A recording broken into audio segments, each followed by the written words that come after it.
All right, today I'm unboxing the heart of my Corvette's new cooling system. This budget, I hate using that word, but it's inexpensive.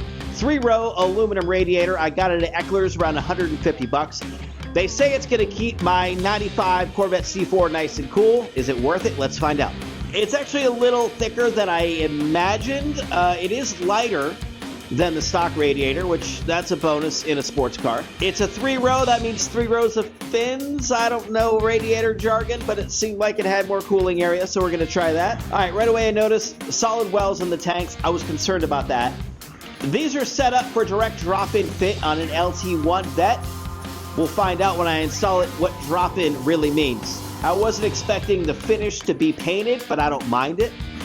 But the 3 rows should, in theory, keep it cool. We're going to get this thing put in soon, so make sure you subscribe and follow along. We're going to do some temp checks. I've got some before, and we're going to do some after temp checks as well to see if this thing is actually worth spending $150 on. Make sure you subscribe. If you have any feedback, drop me a comment and hit that like button.